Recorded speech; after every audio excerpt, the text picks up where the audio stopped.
History is a battlefield, and truth is the first casualty. Welcome to the History Frontline. Close your eyes. Picture this. A massive figure, golden hair streaming in the wind, charging up a beach with a horned helmet gleaming in the pale northern sun.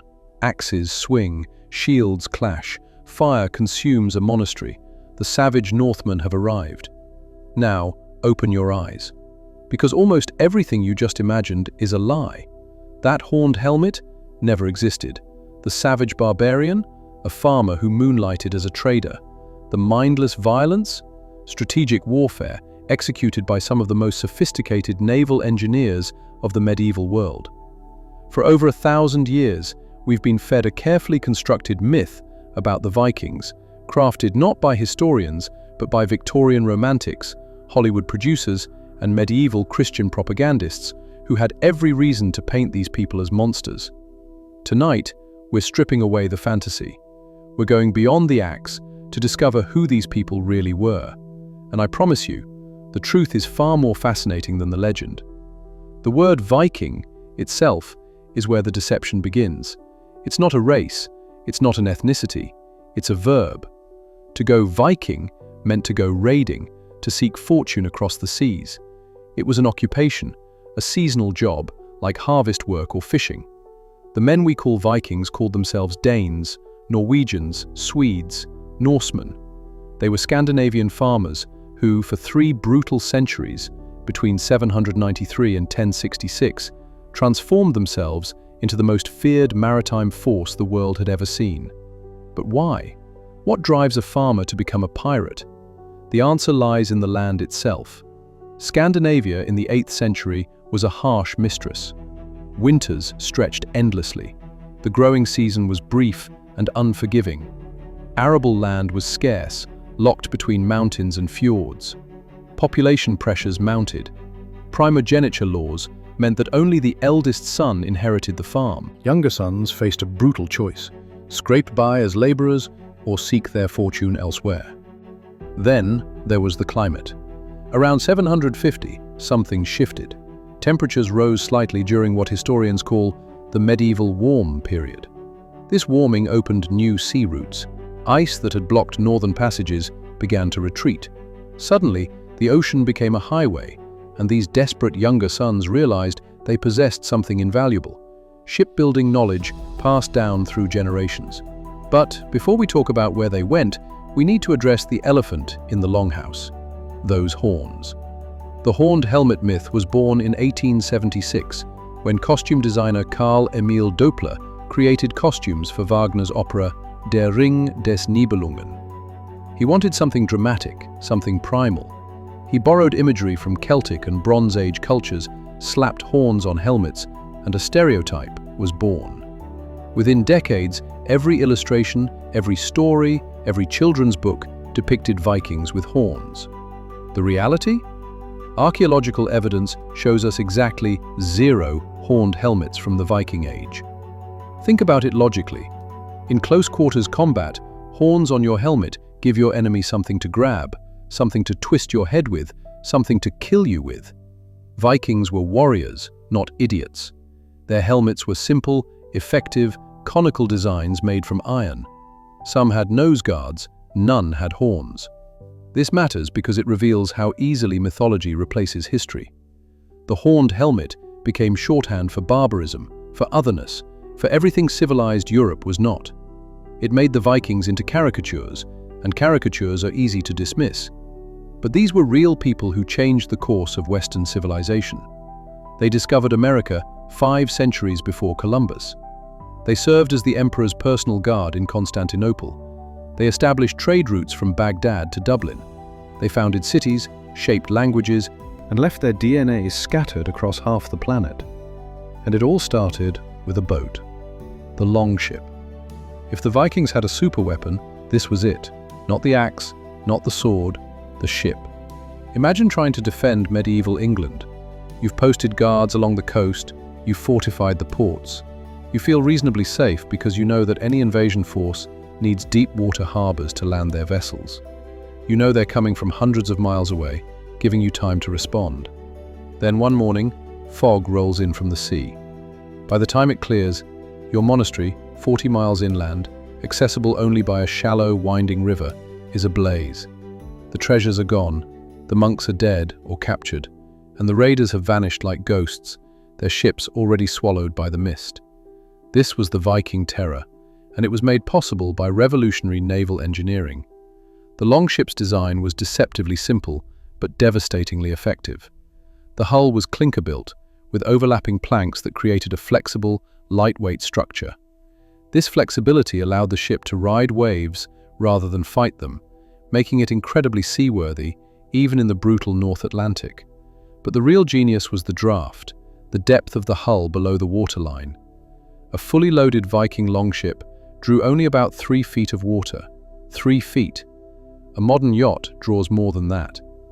This shallow draft meant Vikings could navigate rivers that no other ocean-going vessel could touch. They sailed up the Seine to Paris. They rowed up the Thames to London. They penetrated deep into Russia via the Volga and Dnieper rivers. Defenses built to stop conventional navies were useless against ships that could beach themselves on any stretch of sand, unload warriors in minutes, and vanish before reinforcements arrived. The longship was both warship and cargo vessel, predator and trader. The larger versions, called drakkars or dragon ships, could carry up to 80 warriors and their supplies. The prow and stern rose high, often carved into fearsome dragon or serpent heads designed to terrify enemies and, supposedly, to ward off sea monsters and hostile spirits. These ships had no decks, just rowing benches and a single square sail made from wool, often dyed blood red. That sail is crucial. Before its adoption around the year 700, Scandinavian vessels were rowing boats. The sail changed everything. It allowed longer voyages. It enabled transatlantic crossings. It meant a crew could rest while the wind did the work. Combined with the shallow draft and flexible hull, the sail turned the longship into the stealth bomber of the medieval world. But how did they navigate? How did Viking sailors cross thousands of miles of open ocean without compasses, without sextants, without any of the instruments we consider essential for navigation? The answer is a combination of extraordinary seamanship and possibly something else, something that sounds like science fiction: the sunstone. Experienced Viking navigators used every tool nature provided. They watched the sun's position, tracking its arc across the sky to maintain bearing. They studied the stars, particularly the North Star. They observed the behavior of seabirds, knowing that certain species indicated proximity to land. They read the waves, understanding that swells changed pattern as they approached unseen coastlines. They noted the color of the water, the types of seaweed, the patterns of clouds. But in the North Atlantic, the sun often hides behind thick clouds for days. The stars disappear. So how did they navigate then? Medieval Icelandic texts mention a mysterious solar stein, a sunstone that allowed navigation even when the sun wasn't visible. For centuries, this was dismissed as myth or metaphor. Then, in 2013, archaeologists discovered a calcite crystal aboard a 16th century shipwreck. When tested, this crystal exhibited an extraordinary property. It could detect polarized light patterns in the sky, patterns that remain even when the sun is obscured by clouds. By rotating the crystal and watching how light passed through it, a navigator could determine the sun's position and maintain course. Whether the Vikings actually used such stones remains debated. What's certain is that they successfully navigated some of the most treacherous waters on Earth with astonishing precision. They reached Iceland, they reached Greenland, and then, around the year 1000, they reached something else entirely. Leif Erikson, son of Eric the Red, was sailing from Norway to Greenland when storms blew him off course. He spotted land to the west, a coastline no Norseman had mapped. He called it Vinland, the land of wine, because wild grapes grew there. We call it North America. Forget everything you learned about Christopher Columbus discovering America in 1492. The Vikings were there 5 centuries earlier. They established settlements. They traded with indigenous peoples. They fought wars. And then, mysteriously, they left. The saga of Vinland comes from Icelandic tales written down centuries after the events. stories that many historians dismissed as fantasy. Then, in 1960, archaeologists Helga and Anne Stein Ingstad discovered something extraordinary at a place called Lons aux Meadows on the northern tip of Newfoundland, the remains of a Viking settlement. The evidence was undeniable: Norse-style buildings, iron rivets from ships, a stone oil lamp identical to those found in Iceland and Greenland, a spindle whorl for spinning wool, bronze cloak pins. This was not a temporary camp. This was a settlement, a beachhead for further exploration of a continent the rest of Europe wouldn't reach for another 500 years. But Vinland wasn't empty. The sagas speak of encounters with people they called skraelings, a term that might mean barbarians or wretches. These were the indigenous peoples of North America, and the encounters were not peaceful. One saga describes a trading session that turned violent. The Vikings had brought red cloth, which fascinated the skraelings. But when a Viking bull broke loose and bellowed, the indigenous people fled in terror, never having seen such an animal. They returned 3 weeks later with a war party. The Vikings won the battle, but realized something crucial. They were vastly outnumbered in a strange land. Their supply lines stretched impossibly thin across the Atlantic. The indigenous peoples had numbers. They had knowledge of the terrain. They had every advantage except steel weapons.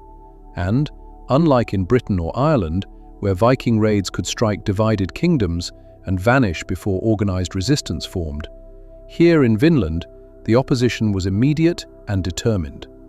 After just a few years, perhaps a decade at most, the Vikings abandoned Vinland. Some returned to Greenland. Some may have died in conflicts. The settlement faded from memory, preserved only in stories that European scholars would later dismiss as myths, until archaeology proved them real. But westward wasn't the only direction Vikings traveled. While Leif Erikson was discovering America, other longships were heading east and south, penetrating deep into what would become Russia and beyond, all the way to the glittering jewel of the medieval world, Baghdad. This is the Viking story nobody tells you in school. While their cousins were raiding England and settling Iceland, Swedish Vikings called Rus or Varangians were navigating the river systems of Eastern Europe. They dragged their ships overland between river systems, established trading posts, and founded cities: Kiev, Novgorod. These weren't conquered territories. These were Viking settlements that evolved into Russian principalities. The word Russia itself may derive from Rus, the Finnish name for these Swedish traders. But they didn't stop at Russia. Following the Volga River south, Viking traders reached the Caspian Sea and made contact with the Islamic world at its height. In 921, an Arab diplomat named Ahmad ibn Fadlan encountered a group of Rus traders along the Volga. What he witnessed shocked him so deeply that he wrote a detailed account that survives to this day. Ibn Fadlan described the Rus as the filthiest of God's creatures. Every morning, he wrote, a servant girl would bring a basin of water. The first man would wash his face and hair in it, spit in it, and blow his nose into it. Then the basin would be passed to the next man, who would do the same. This continued until every man in the group had washed in the same water. But Ibn Fadlan also described them with a kind of horrified admiration. He called them perfect physical specimens, tall as date palms, blonde and ruddy. They were heavily armed. They were covered in tattoos from fingertips to necks. They wore extravagant amounts of jewelry, and the women wore necklaces with beads corresponding to their husband's wealth, each 10,000 dirhams represented by one bead. The most detailed part of Ibn Fadlan's account describes a funeral he witnessed. When a great chieftain died, the Rus built a ship on shore, placed the body inside, and killed a slave girl to accompany him to the afterlife. The ceremony involved ritual sex, drinking, and finally immolation. The entire ship was burned with the bodies inside.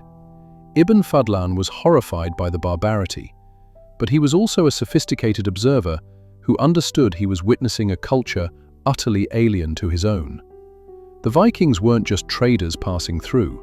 They were a permanent presence in the Islamic world, bringing furs, amber, slaves, and walrus ivory, and returning north with silver, silk, and spices. Archaeological evidence confirms this connection. In Sweden alone, archaeologists have discovered over 80,000 Islamic silver coins, far more than have been found in any Arab country. Viking graves contain glass beads from Egypt, silk from China, and jewelry engraved with Arabic script. One of the most famous finds is a ring discovered in a 9th century woman's grave in Sweden. Engraved on it, in Kufic Arabic script, is the word Allah. This wasn't cultural exchange through intermediaries. This was direct contact between the frozen north and the deserts of Mesopotamia, between pagan warriors and the heirs of Muhammad, between two civilizations that should never have met, but did, because the Vikings refused to let geography dictate their destiny. And some Vikings went even further. They didn't just trade with the Byzantine Empire, they became its most feared soldiers.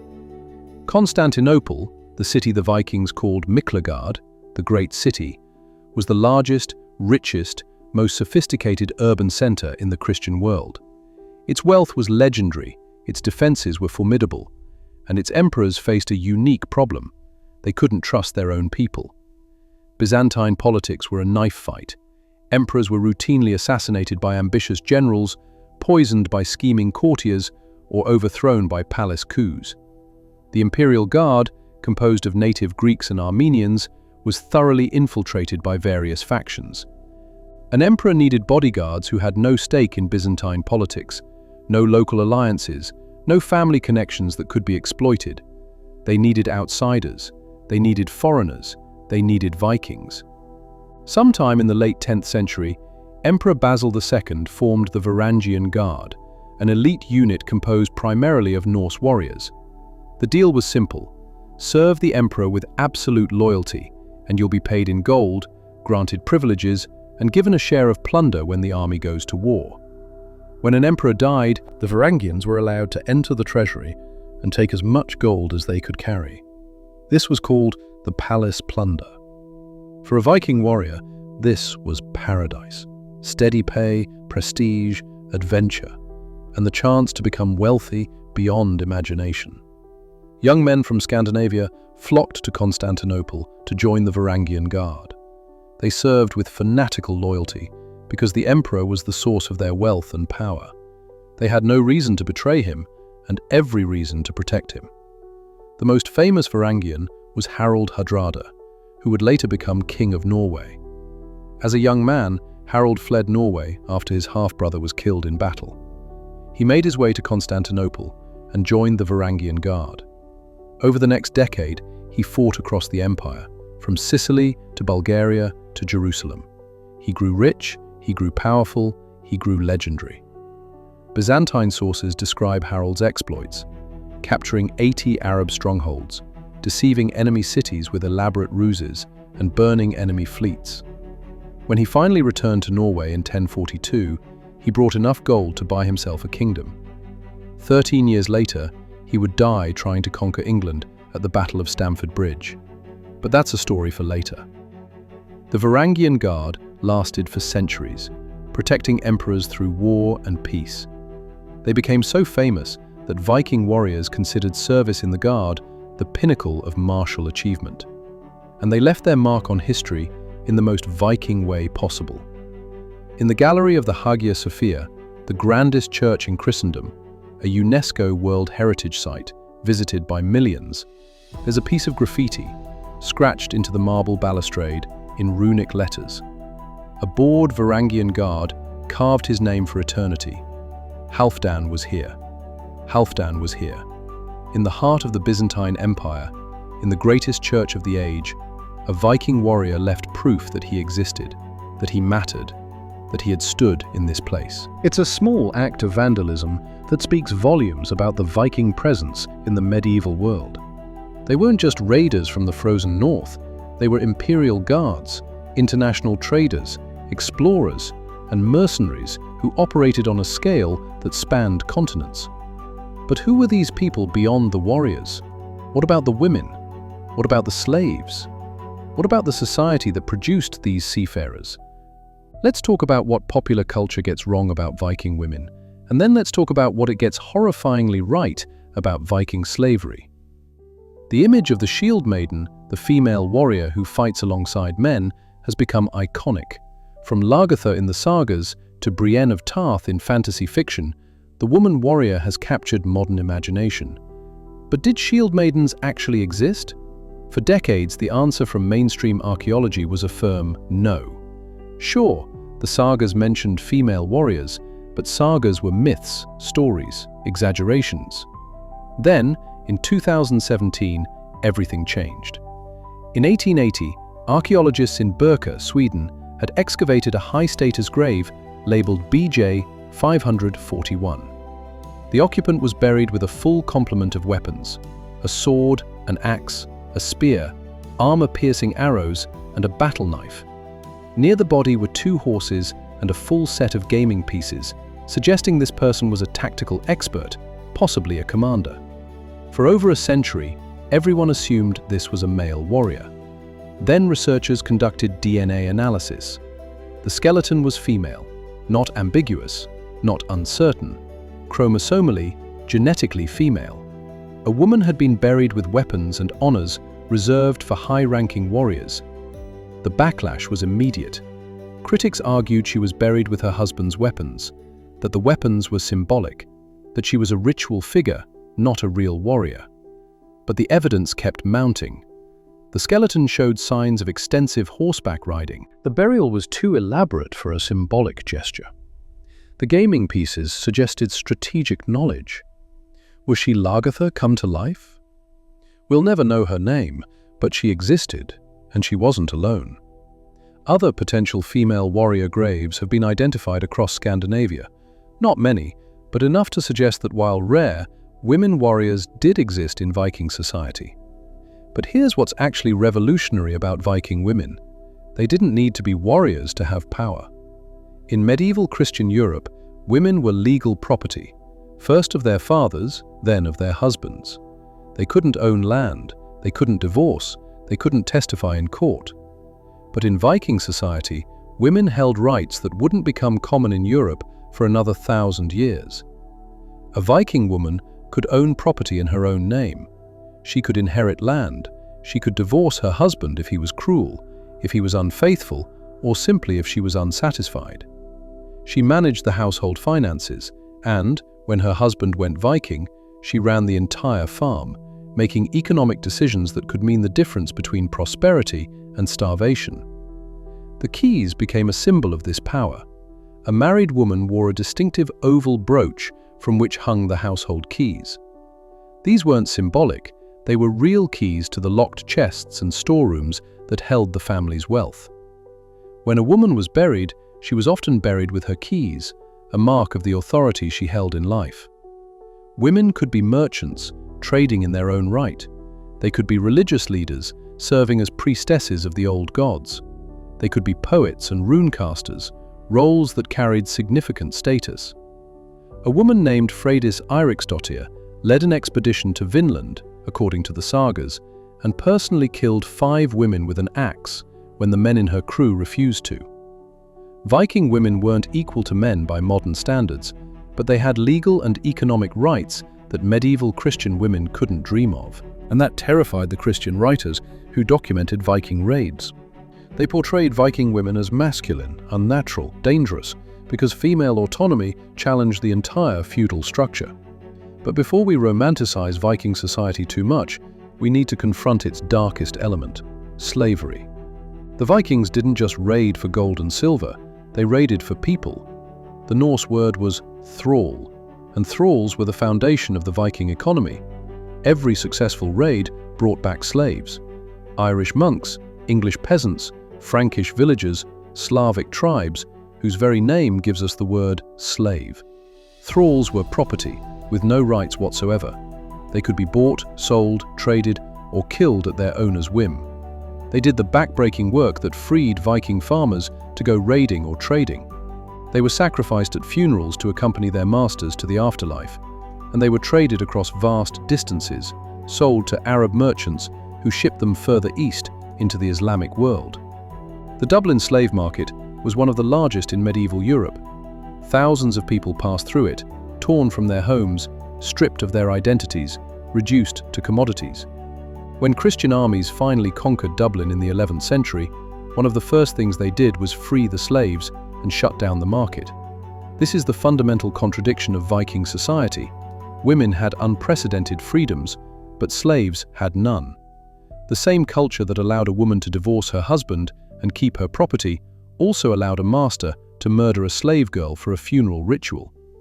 The same traders who admired Islamic art and brought back exotic goods also sold human beings like cattle. Understanding Vikings means holding both truths simultaneously. They were more progressive than their Christian neighbors in some ways and more brutal in others. They were explorers and slavers, traders and raiders, poets and murderers. They were human in all the complexity that implies. And speaking of complexity, we need to address one of the most disturbing elements of Viking mythology, the blood eagle. If you've watched any Viking television show or read any Viking novel, you've probably heard of it. The blood eagle was supposedly the most horrific execution method in the Viking arsenal. The victim's back was cut open, ribs separated from the spine and spread outward like wings, lungs pulled out and draped over the ribs, creating the image of a bloodied eagle. The victim remained alive through this, supposedly, experiencing unimaginable agony before death. The sagas mention it. They describe Ragnar Lodbrok's sons performing the blood eagle on King Aelle of Northumbria in revenge for their father's death. They describe Earl Einar performing it on a rival.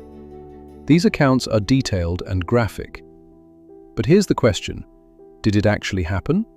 Or is the blood eagle the medieval equivalent of propaganda, designed to terrify enemies and demonize pagans? The first problem is anatomical.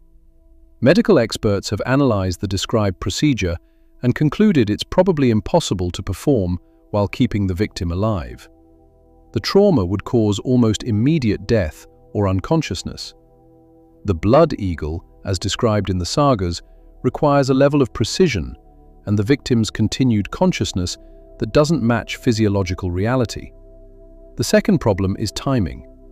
The sagas that mention the blood eagle were written down 2 to 3 centuries after the events they describe, by Christian authors in Christianized Iceland. These writers had every incentive to portray pagan Vikings as monsters. The more horrific the pre-Christian past, the more justified the conversion to Christianity becomes. The third problem is linguistic.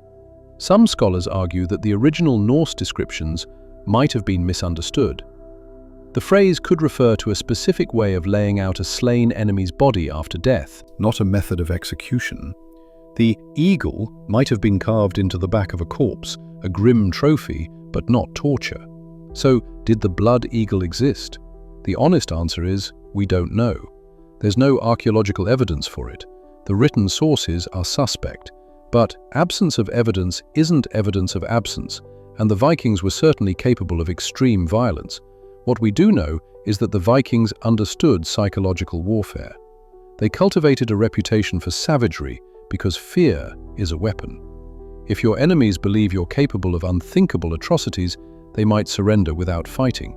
They might pay tribute instead of resisting. The blood eagle didn't have to be real to be effective. The threat of it was enough. This is where we have to acknowledge the role of Christian propaganda in shaping Viking mythology. The monks who chronicled Viking raids were victims. Their monasteries were burned, their treasures stolen, their brothers killed or enslaved. They had every reason to portray Vikings as servants of Satan, instruments of God's wrath, sent to punish Christian sinners. The Anglo-Saxon Chronicle, one of our primary sources for Viking activity in England, uses apocalyptic language. Vikings aren't just raiders, they're heathens, wolves, demons.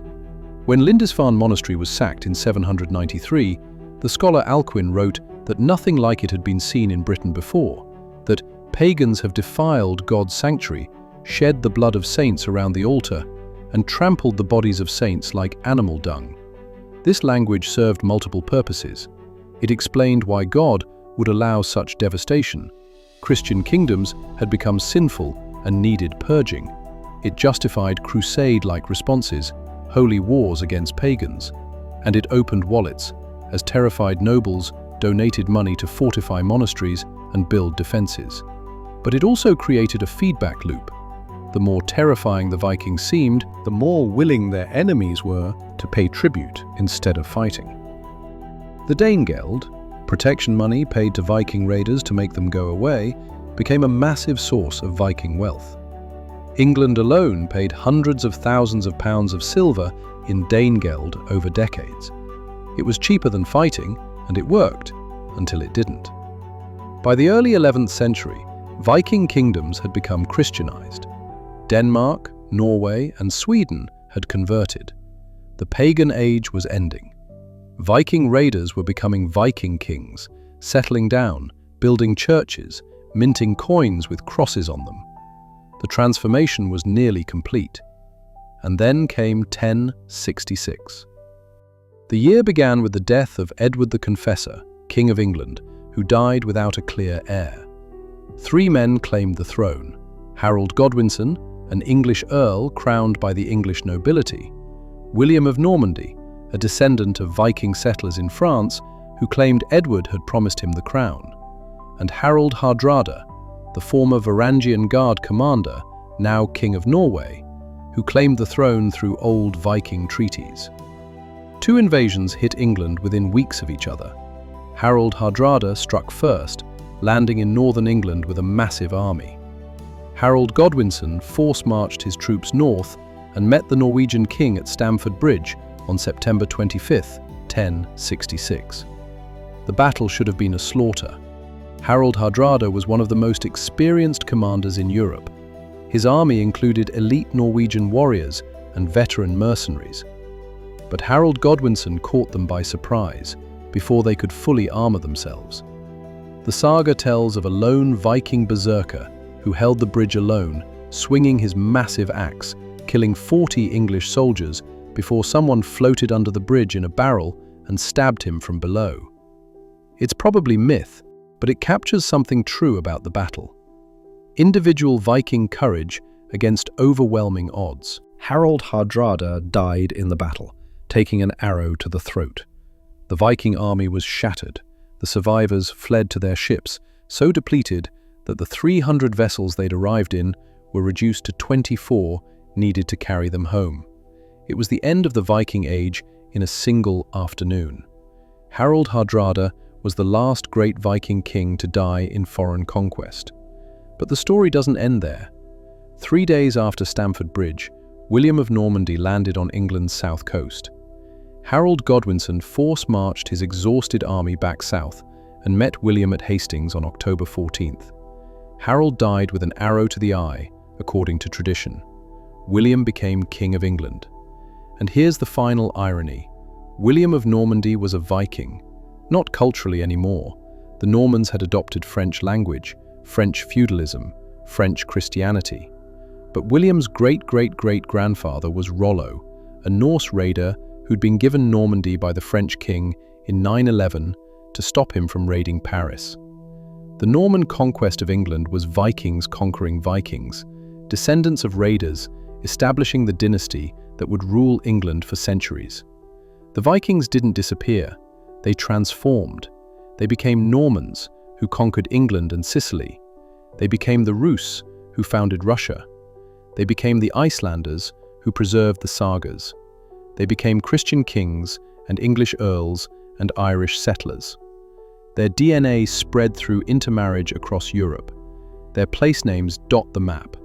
Any English town ending in by or thorp was Viking. Their legal concepts influenced English common law. Their maritime technology shaped medieval shipbuilding. But the age of the longship was over. The age of surprise raids on wealthy monasteries was over. The age of pagan warriors seeking glory in foreign lands was over.